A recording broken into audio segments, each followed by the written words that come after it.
आपने चटपटेदार बनाकर लिख दिया।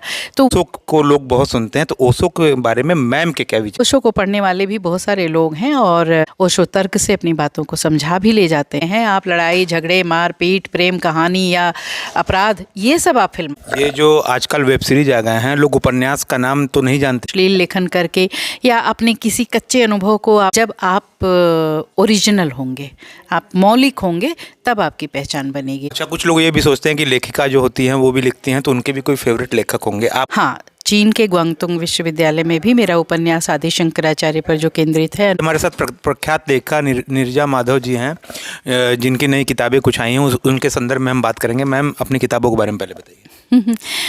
मेरी एक पुस्तक अर्थात राष्ट्रवाद है, उसका लोकार्पण होना था और माननीय राज्यपाल हिमाचल प्रदेश श्री शिव प्रताप शुक्ल जी के हाथों से हुआ और काशी के बहुत सारे विद्वान यहाँ पर उपस्थित रहे। तो उस पुस्तक का लोकार्पण था और कई पुस्तकें हैं, तो अब उनके बारे में आज हम क्या ही बताएं। नारी शक्ति सम्मान आपको मिला था 2021 में, श्री रामनाथ कोविंद ने दिया था। बहुत ही यादगार पल था और बनारस के लिए काफ़ी गर्व का पल था वो। और आप अंतर्राष्ट्रीय लेखिका भी बन चुकी हैं उस हिसाब से अगर देखा जाए तो। आपके लेखन में क्या अलग है? अब ये तो हमारे पाठक बताएंगे कि क्या अलग है, किसके कारण पाठक पसंद करते हैं रचनाओं को। हाँ, चीन के ग्वांगतुंग विश्वविद्यालय में भी मेरा उपन्यास आदि शंकराचार्य पर जो केंद्रित है, अनुपमेय शंकर, वो पाठ्यक्रम में पढ़ाया जा रहा है। इसी तरह से अन्य विश्वविद्यालयों में और बोर्ड में जो स्टेट्स के बोर्ड होते हैं उसमें भी मेरी कहानियाँ, मेरे उपन्यास पढ़ाए जा रहे हैं।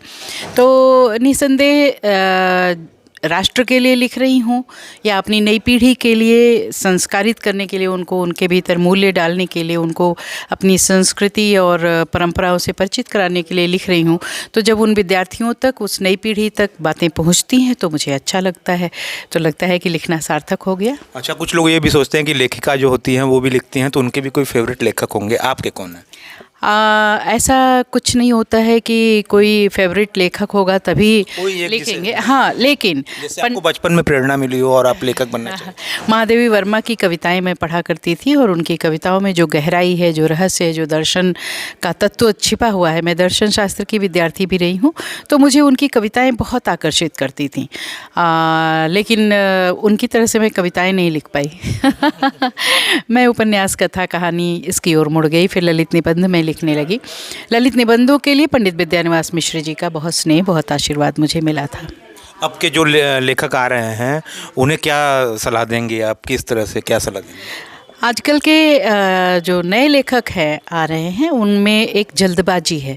बहुत कम समय में वो बहुत कुछ अपने को स्थापित कर लेना चाह रहे हैं और थोड़ा जब हम शॉर्टकट अपनाते हैं तो निश्चित रूप से कहीं ना कहीं हम नकल करने लगते हैं, या कट पेस्ट वाला ज़माना है तो इधर से उधर से चीज़ें हमने की और फिर अपना बना लिया। तो ये चीज़ नहीं करना चाहिए, क्योंकि एक भी लेखक यदि आपको जानता है, पढ़ता है और कहीं उसने देख लिया कि आपने अमुक जगह से उस चीज़ को लिया है, तो फिर आपका इम्प्रेशन ख़राब होता है। तो इसलिए आप अपना पहले अध्ययन करिए, गंभीरता से अध्ययन करिए, अपने अतीत को जानिए, इतिहास को जानिए, परंपरा और संस्कृति को जानिए, फिर अपने हाथ में लेखनी उठाइए और अपने भीतर की जो कल्पना है, अपने भीतर की जो प्रतिभा है, उसके साथ लेखन करिए, तो शायद बहुत सफल रहेंगे, क्योंकि वो नवीनता रहेगी।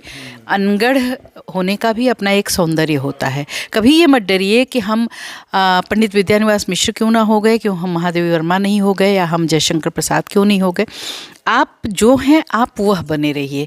आपकी अपनी पहचान होनी चाहिए और वह पहचान तब बनेगी जब आप ओरिजिनल होंगे, आप मौलिक होंगे, तब आपकी पहचान बनेगी। तो ये हम पहचान बनाने के लिए बता रहे हैं कि आपको मौलिक होना पड़ेगा। नीलोत्पल मृणाल एक लेखक हैं, मैं उनसे बात कर रहा था, उनसे भी मेरा इंटरव्यू था, तो उन्होंने कहा था कि मैंने पूछा कि कौन सी पुस्तकें पढ़नी चाहिए नए लेखकों को। उस टाइम मैं लेखन में भी था, तो उन्होंने कहा था कि हम रेस्टोरेंट में जाते हैं तो हम मेनू नहीं पूछते, हम ऑर्डर करते हैं। हम उनसे ये नहीं पूछते कि खाना ये बिरयानी बनेगी कैसे, हम बिरयानी ऑर्डर करते हैं, खाते हैं, चले जाते हैं। तो उपन्यास ठीक उसी तरह है। ये इसे आप किस तरह देखते हैं, इसका टच को?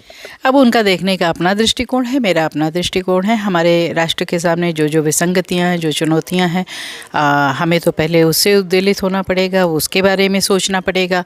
अब जो फैशन की तरह से लेखन हो रहा है, मैं उस फैशन में कभी विश्वास नहीं करती कि स्त्री विमर्श, दलित विमर्श और तमाम विमर्श जो चलते रहते हैं और और उसके तहत कुछ लोग अपने कच्चे पक्के अनुभव परोसते रहते हैं लेखन के नाम पर।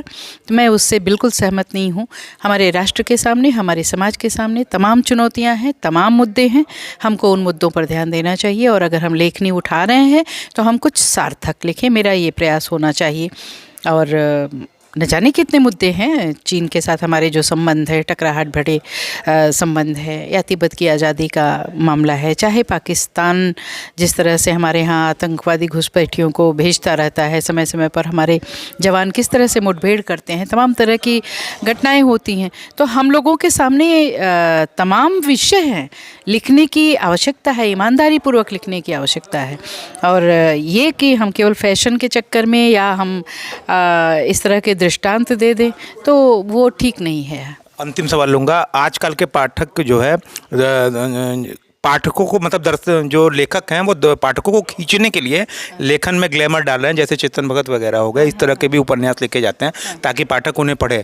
तो ग्लैमर कितना आ चुका है, इस तरह का चीज़ें, जो अश्लील चीज़ें भी काफ़ी आ रही हैं इस टाइम पुस्तकों के माध्यम से। और एक और इसके बाद एक और इम्पोर्टेंट प्रश्न मैं लूँगा, जिसका समाधान मिलता जा रहा है, इसलिए संवाद बढ़ रहा है। बिल्कुल, आपने जो कहा ना कि ग्लैमर जो लोग डालते हैं, तो एक आग दो तरह की होती है। एक आप फूस में आग लगाते हैं, बहुत तेज जलती है लेकिन बुझती भी उतनी जल्दी है।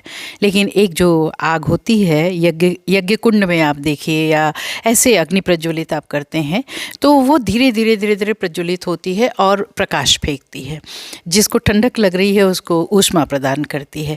तो आपका लेखन इस तरह का होना चाहिए, एक प्रज्वलित अग्नि की तरह, ये फूस की तरह नहीं। शिराओं में झंझनाहट आपने पैदा कर दिया अश्लील लेखन करके, या अपने किसी कच्चे अनुभव को आपने चटपटेदार बनाकर लिख दिया, तो वो लेखन कुछ देर के लिए कुछ लोगों के मनोरंजन का साधन तो हो सकता है, लेकिन आपके समाज का निर्माण नहीं कर सकता, या एक अच्छे नागरिक के भीतर अच्छे संस्कार नहीं डाल सकता। आप साहित्य के माध्यम से चाहते क्या हैं? साहित्य परिष्कार करता है, व्यक्तित्व का परिष्कार करता है, समाज का परिष्कार करता है और राष्ट्र की निर्मिति करता है। अब उस राष्ट्र की निर्मिति में यदि आप इस तरह का अश्लील लेखन झोंक देंगे तो राष्ट्र किधर जाएगा? आपका दायित्व, अगर आपने लेखनी पकड़ा है तो आपका दायित्व बहुत महान होना चाहिए, आपका दायित्व बहुत गंभीर होना चाहिए। ये जो आजकल वेब सीरीज आ गए हैं, लोग उपन्यास का नाम तो नहीं जानते लेकिन वेब सीरीज उस पर बेस्ड हो जाते हैं, तो लोग वेब सीरीज देख करके समझ जाते हैं कि हाँ मैंने उपन्यास पढ़ लिया है। इस तरह का भी होता है कि उपन्यास जो कि इतनी बड़ी चीज़ होती है साहित्य में, गोदान मैंने पढ़ा है, हमारे एक मित्र थे, उन्होंने कहा गोदान मैंने देखा है, उस पर वो बहस करने लगे पढ़ने और देखने पे। आपको नहीं लगता कि उपन्यास को वेब सीरीज के माध्यम से लोग जानने लगे? नहीं, सारे उपन्यासों को, जो गंभीर उपन्यास हैं और जो अंतर्राष्ट्रीय मुद्दों को या राष्ट्रीय मुद्दों को छूते हैं, उनको आप फिल्मा सकते ही नहीं।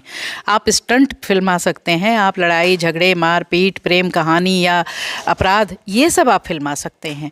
लेकिन जो वैचारिक चिंतन है, जिस उपन्यास के माध्यम से वैचारिक चिंतन आता है छनकर, या अंतर्राष्ट्रीय मुद्दे छनकर आते हैं, आप, हमें नहीं लगता है कि वो लोग उसको उतने जीवंतता से फिल्मा सकते हैं, वेब सीरीज बना सकते हैं। वेब सीरीज के लिए उनकी कुछ शर्तें होती हैं, थोड़ा नाच गाना होना चाहिए, थोड़ा दृश्य होना चाहिए, थोड़े अश्लील दृश्य होने चाहिए, 2-4 फार्मूले होने चाहिए, जिसको कहते हैं बम्बैया फिल्मों के फार्मूले। तो इस तरह की चीज़ें लिखने वाले भी उसी तरह के होते हैं, फिल्माने वाले भी उसी तरह के होते हैं, और हर तरह के दर्शक तो होते ही हैं। अब आप एक दिन भर रिक्शा चलाने वाले या ऑटो चलाने वाले व्यक्ति से उम्मीद नहीं कर सकते कि वो तिब्बत की आज़ादी के बारे में सोचेगा, नहीं सोचेगा। उसको तो सस्ता सा मनोरंजन कुछ दिखाई दे गया, अपने मोबाइल में देख लिया या कहीं और देख लिया, बस उसके बाद खाना खा के सो गया। तो ऐसे लोगों के लिए भी साहित्यकार का दायित्व होता है कि आप उसकी भाषा में, यानी सहज सरल भाषा में कुछ ऐसा चिंतन उसके सामने छोड़िए कि वो बेचैन होकर उसके बारे में सोचे कि हाँ, हमारे देश में ऐसा भी हो रहा है। मैं आ रहा था वहाँ घर से, तो लोग कह रहे थे कि आप जा रहे हैं इंटरव्यू करने, तो मैम को पहले तो ये बोल दीजिएगा कि वो काशी रत्न है, और उनसे एक सवाल पूछिएगा कि आजकल ओशो को लोग बहुत सुनते हैं, तो ओशो के बारे में मैम के क्या विचार हैं? ये अंतिम सवाल फाइनली है मेरा। ओशो दर्शन और तर्क के एक बहुत अच्छे विद्वान थे, और उनको पढ़ना, उनके तार्किक बयानों को पढ़ना, सिद्धांतों को पढ़ना सबको अच्छा लगता है। वो अपनी बात को प्रमाणित कर ले जाते हैं, चाहे वो गलत ही क्यों ना हो आम दृष्टि में, लेकिन तर्क से उसको प्रमाणित करते हैं। लेकिन हमारा जो जीवन है, हमारा भारतीय दर्शन है, वो केवल तर्कों पर आधारित नहीं है, उसके पीछे आस्था और श्रद्धा का भी विश्वास हमारे साथ साथ जुड़ा होता है। तो ओशो को पढ़ने वाले भी बहुत सारे लोग हैं और ओशो तर्क से अपनी बातों को समझा भी ले जाते हैं, लेकिन ज़रूरी नहीं है कि जितनी बातें वो कहते हैं या जिस तरह का जीवन शैली वो बताते हैं वो जीवन शैली हमारा आदर्श जीवन शैली हो। मैं उसको बहुत विश्वास नहीं करती उनके आदर्श जीवन शैली में जो वो बताते हैं। ये थी हमारे साथ नीरजा माधव जी, जो प्रख्यात लेखिका हैं। इन हमारे शो में आई रिपब्लिक हिंदुस्तान में। मैम बहुत बहुत स्वागत। धन्यवाद।